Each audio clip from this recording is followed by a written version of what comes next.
So in this lesson, our focus is to look at the various bonds present in organic compounds. So our first question to answer is, what holds organic compounds together?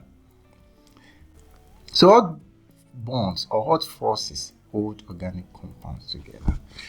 This brings us to some two types of force. What forces are those? Intramolecular forces and intermolecular forces. Good. We will explain each of these forces into details, but before then, just look at this diagram. Just pause, analyze the diagram for a second before you proceed. Are you ready? Yeah. I think we are, right? Yeah. Okay. So now let's pick ethanol. This is a single ethanol molecule. And inside this ethanol molecule, we have various atoms that are coming together to form ethanol. What are some of the atoms you see in there? We have carbon, hydrogen, and oxygen. Oxygen, good. So we have two carbons out there. So what forces or what kind of force hold these atoms together? So inside each ethanol molecule, there are forces holding each pair of atoms together. So the first pair we'll be looking at is what?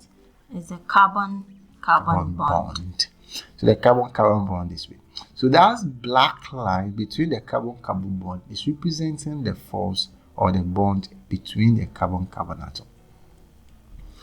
So we have a carbon-carbon bond out there. The next one, we have a carbon-hydrogen bond. How many carbon-hydrogen bonds we have? We have the first one here. And this black line represents the force holding the carbon-hydrogen atoms. That's one carbon-hydrogen bond. They have the next carbon-hydrogen bond, and the black line also represents the force. Then I think we have the third. Then we have a fourth carbon-hydrogen bond, and the fifth carbon-hydrogen bond. So in total, I have 5 carbon-hydrogen bonds in ethanol. And between each of them, there is that line representing the force or the bond holding them. Then you have what? The next one? We have the carbon-oxygen bond. Good. Carbon-oxygen bond, this one. Then we have oxygen-hydrogen, this. Now, all of these forces, how are they called? They are called intramolecular forces. And most of the time, what kind of force are they? They are strong covalent bonds. Good.